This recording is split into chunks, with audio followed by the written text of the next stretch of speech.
أعوذ بالله من الشيطان الرجيم بسم الله الرحمن الرحيم سورة آل عمران آیت نمبر 48۔ وَيُعَلِّمُهُ الْكِتَابَ وَالْحِكْمَةَ وَالتَّوْرَاةَ وَالْإِنْجِيلَ۔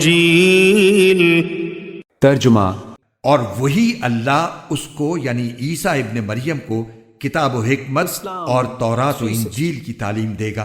تفسیر 50۔ وَرَسُولًا إِلَى بَنِي إِسْرَائِيلَ أَنِّي قَدْ جِئْتُكُمْ بِآيَةٍ مِّن رَّبِّكُمْ أَنِّي أَخْلُقُ لَكُم مِّنَ الطِّينِ كهيئة الطير فأنفخ فيه فيكون طيرا بإذن الله وأبرئ الأكمه والأبرص وأحيي الموتى بإذن الله وأنبئكم بما تأكلون وما تدخرون في بيوتكم إن في ذلك لآية لكم إن كنتم مؤمنين۔ ترجمہ، اور اسے بنی اسرائیل کے پاس رسول بنا کر بھیجے گا جو لوگوں سے یہ کہے گا کہ میں تمہارے پاس تمہارے رب کی طرف سے ایک نشانی لے کر آیا ہوں، اور وہ نشانی یہ ہے کہ میں تمہارے سامنے گارے سے پرندے جیسی ایک شکل بناتا ہوں، پھر اس میں پھونک مارتا ہوں تو وہ اللہ کے حکم سے پرندہ بن جاتا ہے، اور میں اللہ کے حکم سے پیدائشی اندھے اور کوڑھی کو تندرست کر دیتا ہوں اور مردوں کو زندہ کر دیتا ہوں، اور تم لوگ جو کچھ اپنے گھروں میں کھاتے یا ذخیرہ کر کے رکھتے ہو میں وہ سب بتا دیتا ہوں۔ اگر تم ایمان لانے والے ہو تو ان تمام باتوں میں تمہارے لیے کافی نشانی ہے۔ تفسیر۔ یہ سب معجزے تھے جو اللہ تعالیٰ نے حضرت عیسیٰ علیہ السلام کو ان کی نبوت کے ثبوت کے طور پر عطا فرمائے تھے، اور آپ نے ان کا عملی مظاہرہ فرمایا۔ آیت نمبر 50۔ وَمُصَدِّقًا لِمَا بَيْنَ يَدَيَّ مِنَ التَّوْرَاةِ وَلِأُحِلَّ لَكُمْ بَعْضَ الَّذِي حُرِّمَ عَلَيْكُمْ وَجِئْتُكُمْ بِآيَةٍ مِّن رَّبِّكُمْ فَاتَّقُوا اللَّهَ وَأَطِيعُونِ۔ ترجمہ، اور جو کتاب مجھ سے پہلے آ چکی ہے یعنی تورات، میں اس کی تصدیق کرنے والا ہوں، اور اس لیے بھیجا گیا ہوں تاکہ کچھ چیزیں جو تم پر حرام کی گئی تھی اب تمہارے لیے حلال کر دوں، اور میں تمہارے پاس تمہارے پروردگار کی طرف سے نشانی لے کر آیا ہوں، لہٰذا اللہ سے ڈرو اور میرا کہنا مانو۔ تفسیر۔ بنی اسرائیل کے لیے موسوی شریعت میں بعض چیزیں حرام کی گئی تھیں، مثلا اونٹ کا گوشت اور چربی، بعض پرندے اور مچھلیوں کی بعض اقسام۔ حضرت عیسیٰ علیہ السلام کی شریعت میں انہیں جائز قرار دے دیا گیا۔ آیت نمبر 51۔ ان اللہ ربی وربکم فاعبدوہ ھذا صراط مستقیم۔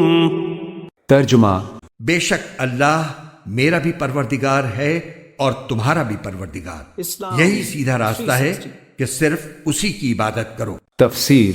اس سے معلوم ہوا کہ تمام انبیاء علیہ السلام کی طرح حضرت عیسیٰ علیہ السلام کی دعوت کے بھی بنیادی نکات یہی تین تھے۔ ایک یہ کہ اقتدار اعلیٰ جس کے مقابلے میں بندگی کا رویہ اختیار کیا جاتا ہے اور جس کی طاعت پر اخلاق و تمدن کا پورا نظام قائم ہوتا ہے، صرف اللہ کے لیے مختص تسلیم کیا جائے۔ دوسری یہ کہ اس مقتدر اعلیٰ کے نمائندے کی حیثیت سے نبی کے حکم کی اطاعت کی جائے۔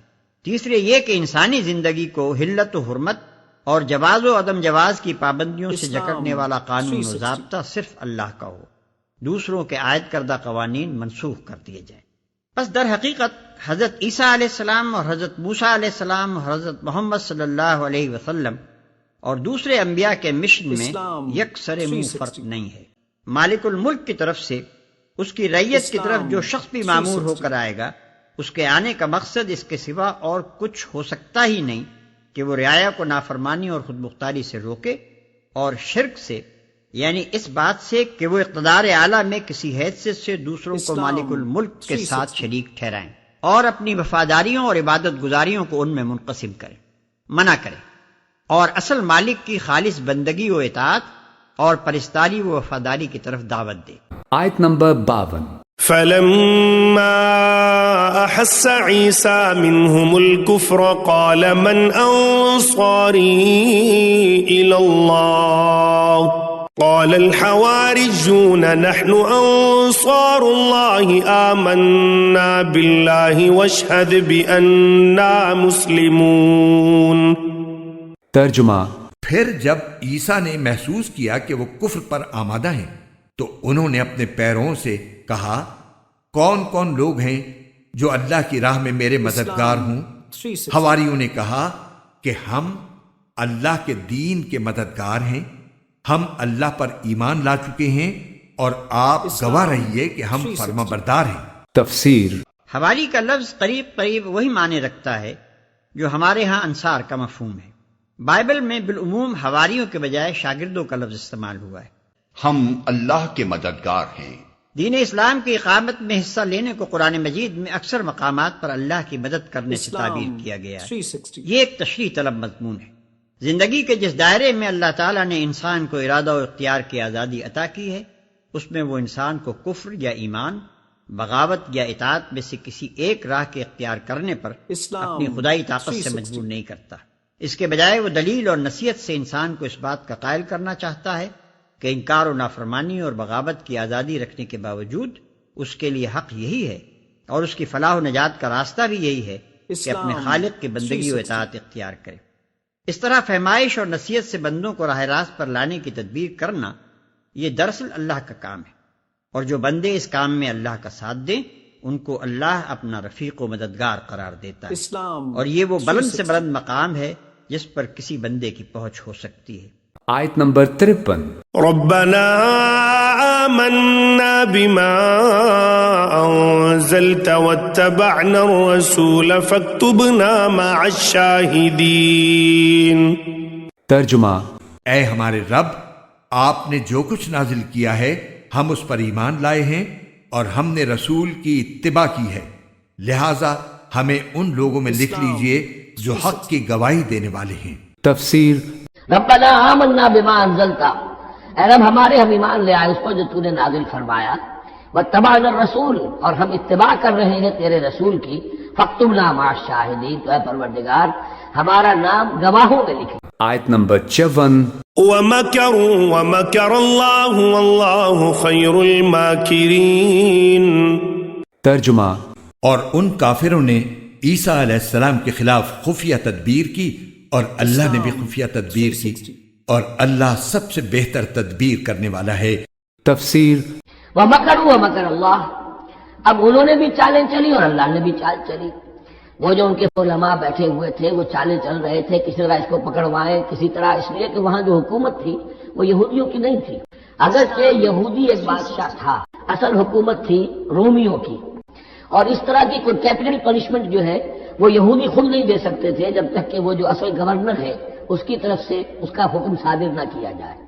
لیکن ان کی مذہبی عدالتیں تھیں، اس میں بیٹھ کر یہ کہ مفتی کے علماء بیٹھ کے فیصلے کرتے تھے، اور اگر وہ فیصلہ دے دیتے تھے تو ان فیصلوں کی ایگزیکیوشن جو ہے وہ پھر رومن گورنمنٹ کے تھرو تو ہوتی تھی، لہذا ان کے ہاتھ بندھے ہوئے تھے. اب کسی طریقے سے پھنسوائیں اس کو، سوال الٹے سیدھے کرنے، ایسے سوال کرنے کہ وہ جواب دیں تو اس میں بغاوت کی بو آ جائے تو کہیں دیکھو یہ رومیو یہ تمہارا باغی ہے. اس طرح کی وہ چالیں چل رہے تھے. وَمَكَرُوا وَمَكَرَ اللَّهُ، اللہ کی اپنی چال تھی. اب اللہ کی چال کیا تھی؟ اب اس کی تفصیل قرآن میں نہیں ہے، یعنی یہ کہ ان کے حواریین میں سے ہی ایک نے دھوکہ دیا اور حضرت مسیح علیہ السلام کو گرفتار کروایا.